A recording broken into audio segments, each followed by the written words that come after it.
الأحد الرياضي يصنع الحدث لنادي محيط قرقنة.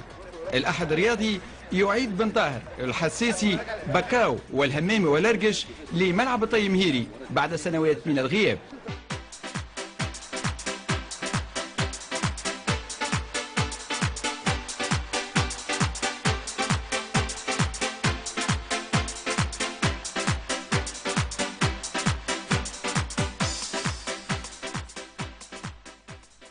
خصي فرحات العزين لا عزين قالوا يلحق عليه انا مش نلحق حبل الموبيلات خليه يلحق عليه. احسن سيزون لعبناها مع محيط قرقنة عام 91 92 ظهر لي تكلاسينا سانكيام معناها تنجم تقول في جهه صفاقس نكونوا متكلاسين احنا الاولين.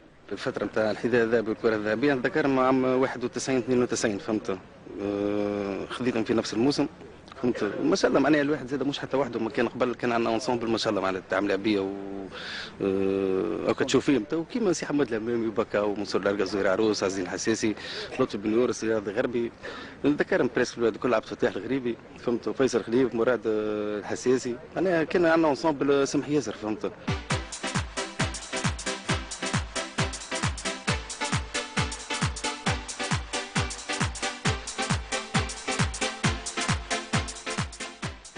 احنا خليناها معناتها جمعيه كبيره معناتها تجي تشوف انت جمعيه ملاعبيه كبار مسؤولين كبار معناتها خليناها جمعيه كبيره ياسر معناتها بعد تجي معناتها بعد 5 سنين ولا 7 سنين نجيو نلقاو جمعيه معناتها في القسم الثالث معناتها ما فيهاش معناتها ما فيهاش تغزر الجمعيه مش تقدم لقدام معناتها برشا نقص ماديه ونقص ملاعبيه معناتها برشا ظروف خايبه في نادي محيط قرقنة. باش تمشي جمعيه يلزم توفير الجو الملائم من المسؤولين والملاعبيه تضحي شويه خاطر ضحينا حتى احنا ضحينا راهو عملنا استاجات في قرقنة في دار شباب ما يقولوش توا مش موفرين ضحينا باش وقت طلعنا وتلمدت العباد تجيبهم من الملاعبيه والنتائج.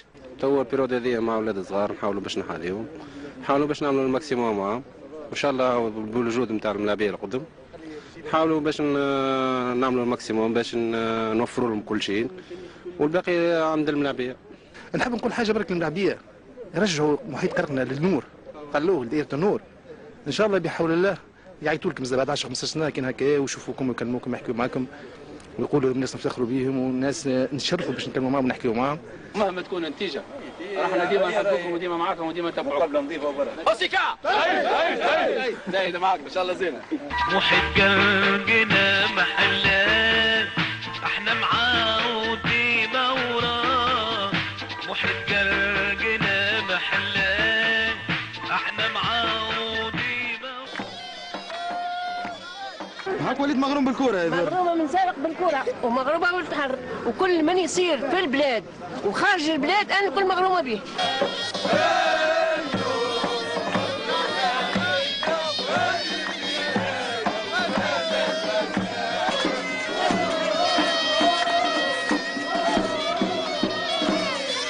منطقه العطايه ديما هي اللي تحضر الدخله نتاعها خاصه وجمهور العطايه قاعد ديما هو في النادي محيط قرقنة ولا حضرنا جحفه نتاعنا وحضرنا الدرابوات وحضرنا طرف لفتة.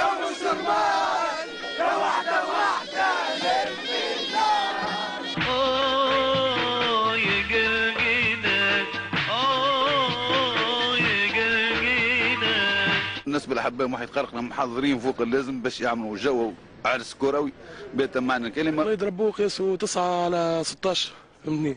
صورتوا فيه؟ صورنا فيه راك تشوف نادي محيط قرقنة وزوج دفانات فهمتني ورمز نتاع نادي محيط قرقنة فهمتني ان شاء الله مربوحه. حضرتوا برشا شباب زاد ها؟ ياك شوف هاكم 3 سيكا فهمتني. اعطيني تو في الجبهه حضرتوا تصويره المرحوم نعمان بن احمد. احمد ما نساوهاش هكا فهمتني ديما حي كاعتبار حي. بالنسبه للبوظ هذه معناها ليبوك نتاع كيما نقولوا المستحيل ما هوش بالنسبه لكيبات صغرى شفنا برشا كيبات صغرى معناها ترشحت للادوار المتقدمه.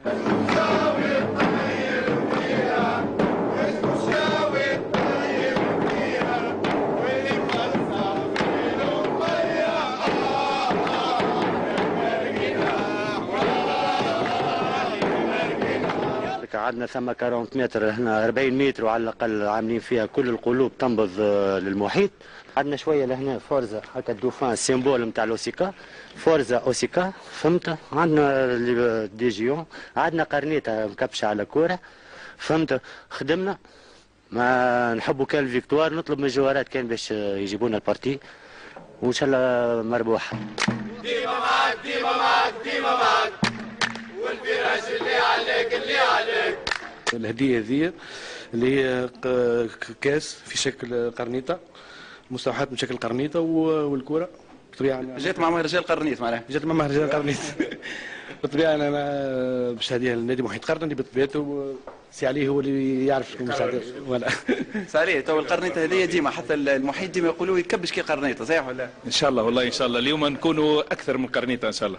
ان شاء الله نشدوا رواحنا ولا باس، عندنا رجال نعولوا عليهم وان شاء الله فما كان الخير ان شاء الله. الحمد لله ان شاء الله الجو هذايا نزيدوا ناكدوه في الميدان، وربي يوفقنا وننتصروا باش هكا ديما الجو هذايا نلقاوه وديما اجواءنا طيبه ان شاء الله. من قبل الاولاد معناتها بريسك متربين مع بعضنا من المينيم ومن الكادي، كبرنا مع بعضنا وقوات لونطونت وديما عاملين جو. يظل جمهور السيابي ديما مع السيابي.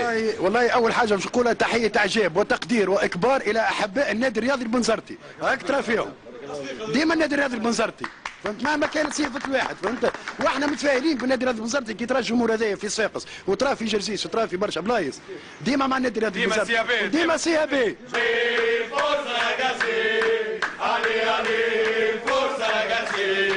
حمزه فما ضحكه وفما جو حلو. ضحكه وفما جو حلو، وان شاء الله الاولاد الكل عاقلين عازم اليوم باش نروحوا بالكاليفيكاسيون بنزرت ان شاء الله.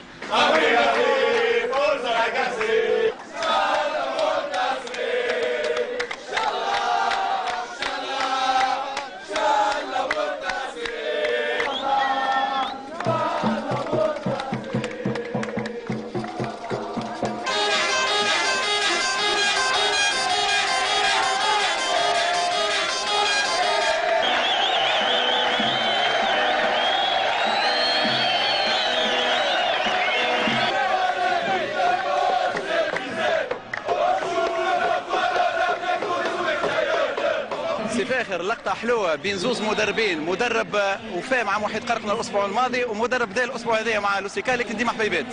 عرق باش هو وصل وهو رئيس طبعا الاستاذ الشرفي من الاول، وبعد هو باش وصلت لوسيكا الربع النهائي. ديما موجود مع المحيط معناها ان شاء الله، والحمد لله يعني المشوار اللي عملته في 15 مباراه عملنا 8 انتصارات و4 تعادل و3 هزائم. أحباء محيط قرقنا يعيشون الحدث. نادي الجزيرة يعود بعد 15 سنة للعب الدور الربع النهائي لكأس تونس ضد نفس المنافس النادي البنزرتي وفي صفاقس أيضا. نادي محيط قرقنا لإعادة سيناريو 92 المناسبة الوحيدة اللي أدرك فيها النصف النهائي للكأس، كان هذا على حساب منافس اليوم النادي البنزرتي لتجاوز أزمة النتائج اللي مر بها في البطولة، ولما لا إعادة سيناريو 87 آخر مرة ترشح فيها للدور النصف النهائي وفاز في النهائي بالكأس على حساب مستقبل المرسى. انتظرنا الجو هذايا ومش غريب على اهلي صفاقس واهلي قرقنا باش يعاودونا بالجو هذايا، هو انتوكا عرس كروي فهمني، ان شاء الله يلعب خير يربح وكو. اجواء كبيره ان شاء الله نشرفوه ونفرحوه الجمهور هذا، وان شاء الله نعديو مقابله طيبه. احنا ديجا كي وصلنا للربع النهائي في حد ذاته تتويج. ضربة البداية سفرها الحكم مصطفى بن يعقوب في لقاء يخفي داخله التشويق والمفاجأة. التشويق تخفيه أقدام أوري بيانفوني من جهة ونادر وردة من جانب المحيط، والمفاجأة تأتي بتوقيع منصور الحضري منذ دقيقة 14. ركنية في التنفيذ سليم ترابلسي ومنصور الحضري بالراس، البقية كرة في شباك محمد التوم.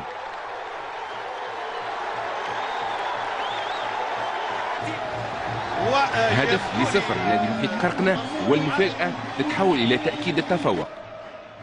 مخالفة لنادي الجزيرة في الدقيقة 17 ينفذها محمد علي فرحات، هافو من حارس مرمى نادي بنزرتي، ومعز صغير حاضر لإضافة الهدف الثاني.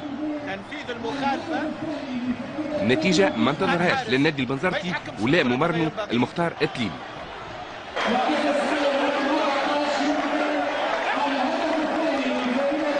نقعدوا اعصابنا هاديه، ما سرقناش ربحنا، خذيناه بجهدنا، سي سا اللي حاجتي به، الاحساس اللي حاجتي به عند جواراتي، سي لور ترافاي اللي جاب لهم النتيجه، كي تسوا كالم هكا.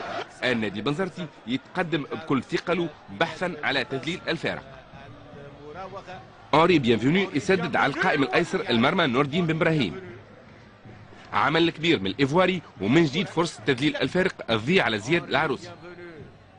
زوز فرص تهديف في ظرف دقيقتين، والفرصة الثالثة تأتي في الدقيقة 30. توزيعة من أمين بوزقارو وجهاد زروق بالراس إغالة حارس مرمى محيط قرقنة، ويعيد أمل العودة في النتيجة. هدف تدليل الفارق هاف نادي محيط قرقنة. هذه الإعادة التشويق يضاعف مع دقيقة 41. مجهود فردي كبير من أبرز لاعب فوق الميدان أنري بيانفونو، التسديد وهدف التعادل.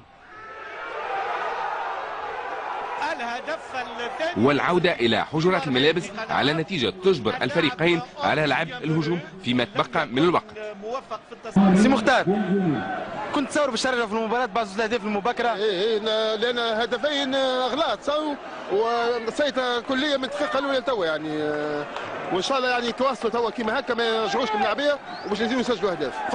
وقرقنا وخرت زاد سهلت لكم المهام. خرج مهاجم ودخل مدافع، عاونا في العملية هذه. الشوط الثاني كان مخالف للنصف الأول من اللقاء على مستوى فرص التهديف وأيضا النجاعة الهجومية، رغم الضغط النسبي اللي فرضه نادي بنزرتي، وكان وراء ضربة الجزاء اللي تحصل عليها أنري بيانفونو في العملية هذه بعد التحام مع منصور الحضاري. الجزاء يشير عنها الحكم مصطفى بن يعقوب. في التنفيذ جهاد زروق، نور الدين بن إبراهيم يتصدى. التعادل يتواصل، والممرن التليلي يلعب ورقة رؤوف الجرسي اللي ياخذ مكان جهاد زروق. ودفاع النادي البنزرتي يمر بفترة فراغ. وليد يكن في مرة أولى كاد يغالط حارس مرمى فريقه، وعثمان المرواني ما يستغلش اضطراب دفاع منافسه. عاد بعدها الضغط للنادي البنزرتي في الوقت البديل. كرة ثابتة ينفذها منير ونداي، نور الدين بن إبراهيم بصعوبة للركنية. مطالبة بضرب جزاء من أبناء تليلي. الحكم مصطفى بن يعقوب يعتبر لمس اليد عفوية، ونهاية 90 دقيقة. الزوز فرق يتعداو للحصص الإضافية، دقيقتين فقط تمر. ركنية للنادي البنزرتي، كرة مرتدة من الدفاع، منير ونداي بكل قوة يمضي الهدف الثالث. الهدف الثالث هدف الموسم، وإذا سألتم الله فسألوه البخت، فهي ضربة وكان يعودها 10,000 مرة ما يجيبهاش غادي. 3 أهداف مقابل هدفين، والتعادل يضيع على سليم شراد. في الطرف المقابل رؤوف الجرسي تحصل على إنذار في العملية هذه، الحكم يعتبره تمويه. والممرن تليلي يقوم بتعويضه بعلي كريدان بعد ما كان عوض جهاد زروق. بقية ما تبقى من الوقت لم يأتي بالجديد رغم محاولات نادي محيط قرقنة. لتقول الخبرة كلمتها في النهاية، ويترشح نادي البنزرتي على حساب نادي محيط قرقنة قدم بالمناسبة مردود يستحق عليه أكثر من تحية إعجاب وتقدير.